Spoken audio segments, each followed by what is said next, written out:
வணக்கம். பரபரப்பு மீடியா செய்திகளுக்காக நான் நிரோஷன்.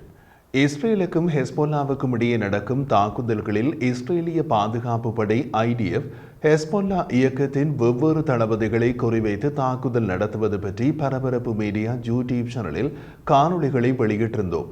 இப்போது ஹெஸ்போல்லாவின் மற்றொரு தளபதி குறிவைத்து தாக்கப்பட்டுள்ளார்.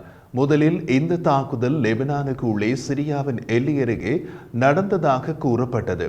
அதன் பின்னரே தாக்குதலுக்குள்ளான பகுதி எல்லை கடந்து சிரியாவுக்குள்ளே நடந்ததாக தெரிய வந்தது. முன்னதாக பெய்ரூட் டமாஸ்கஸ் நெடுஞ்சாலையில் இஸ்ரேல் நடத்திய தாக்குதலில் ஹெஸ்போல்லா செயற்பாட்டாளர் யாசர் கர்னபாஷ் என்பவர் கொல்லப்பட்டதாக ஹெஸ்போல்லா வெளியிட்ட இரங்கல் அறிக்கையில் தெரிவிக்கப்பட்டது. ஆனால் ஹெஸ்போல்லா இயக்கத்தில் அவரது பங்கு அல்லது தரநிலை பற்றி விவரிக்கவில்லை. அந்த நேரத்தில் அவரது முக்கியத்துவம் தெரிய வரவில்லை. அதன்பின் ஹெஸ்போல்லா அதிகாரியொருவர் வெளியிட்ட தகவலில் சிரியாவில் இஸ்ரேல் நடத்தியதாக கூறப்படும் தாக்குதலில் ஹெஸ்போல்லாவின் பொதுச் செயலாளர் ஹசன் நஸ்ரல்லாவின் மெய் பாதுகாப்பாளர் பிரிவின் முன்னாள் தளபதி கொல்லப்பட்டதாக தெரிவித்தார் என்று லெபனானின் ஊடகம் அல் மயாடின் தகவல் வெளியிட்டது. ஹெஸ்போல்லா அதிகாரி விதிமுறைகளுக்கு ஏற்ப பெயர் தெரியாத நிலையில் பேசினார். இந்த தகவல் வெளியானவுடன் அது ஓரளவுக்கு ஆச்சரியத்தையும் ஏற்படுத்தியது. முக்கியமாக ஏதோ நடக்கிறது என்ற சந்தேகத்தையும் ஏற்படுத்தியது.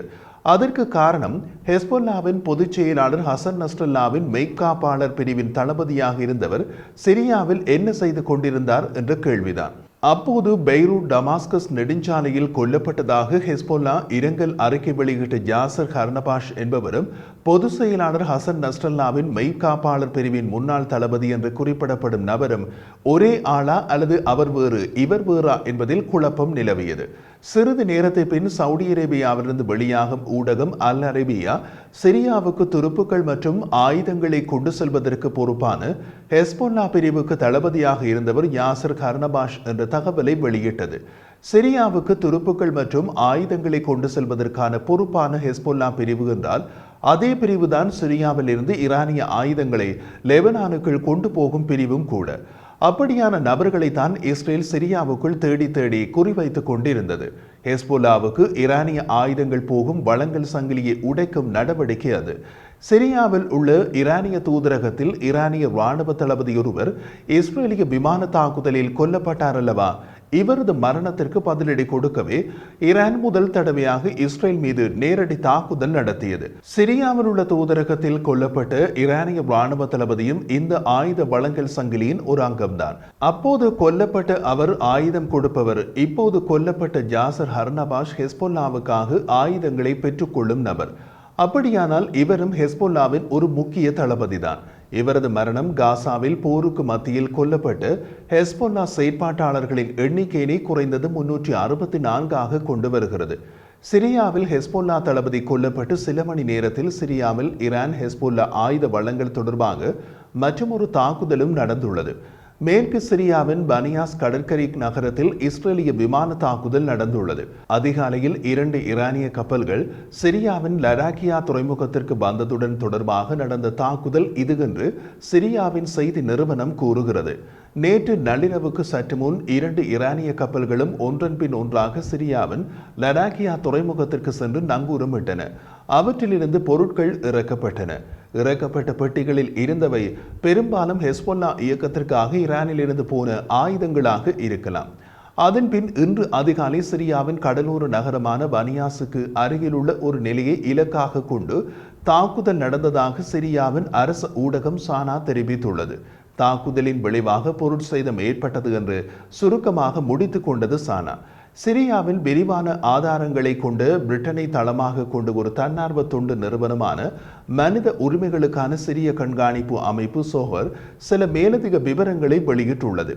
அவர்களது கூற்றின்படி இது இந்த ஆண்டு பனியாஸ் நகரத்தின் மீதான 3வது இஸ்ரேலிய விமான தாக்குதல். இலக்கு வைக்கப்பட்ட பகுதியில் ஈரானிய இராணுவ ஆலோசகர்கள் இருப்பதாக அந்த அமைப்பு குறிப்பிட்டது. இஸ்ரேலிய விமானத்தில் இருந்து ஏவப்பட்ட 2 ஏவுகணைகள் கடலோர கட்டடங்களை தாக்கின. கட்டடங்களில் ஒன்று வான் பாதுகாப்புடன் இணைக்கப்பட்டிருந்தது. ஏவுகணை அந்த கட்டடத்தில் குறிப்பிடத்தக்க தீயை ஏற்படுத்தியது. தொடர்ந்து பல வெடிப்புகள் ஏற்பட்டன.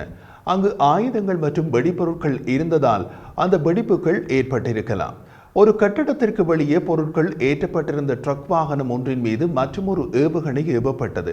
ஈரானின் மிகப்பெரிய மற்றும் சக்தி வாய்ந்த ஆதரவு இயக்கமான ஹெஸ்பொல்லாவுக்கு சொந்தமான வாகனம் முற்றிலும் எரிக்கப்பட்டது. அப்போது மிகப்பெரிய வெடிப்புகள் ஏற்பட்டன.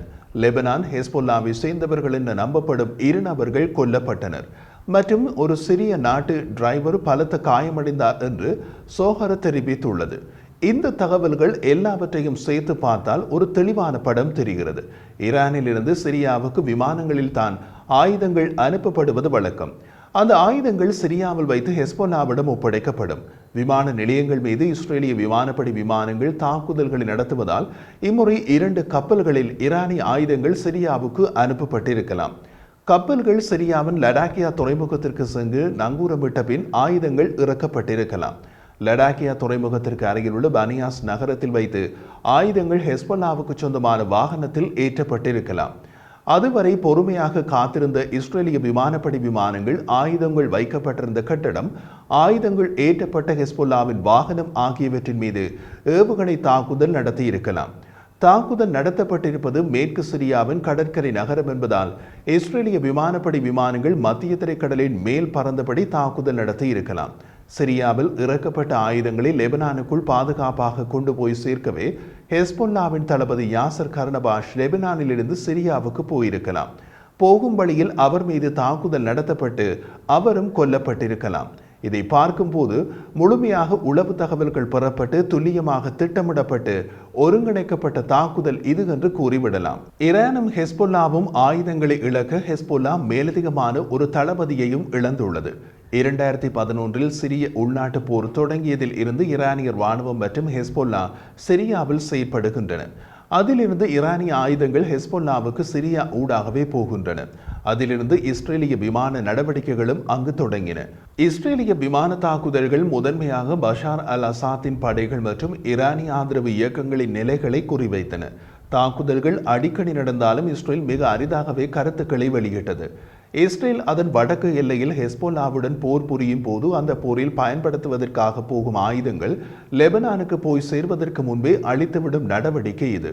இஸ்ரேலிய அதிகாரிகள் இத்தகைய நடவடிக்கைகளில் வழக்கம் போல மௌனம் சாதிக்கும் போது சிரியாவில் ஈரான் தனது காலடியை விரிவுபடுத்துவதை தடுப்பதில் தங்கள் உறுதியை தொடர்ந்து அறிவித்துள்ளனர்.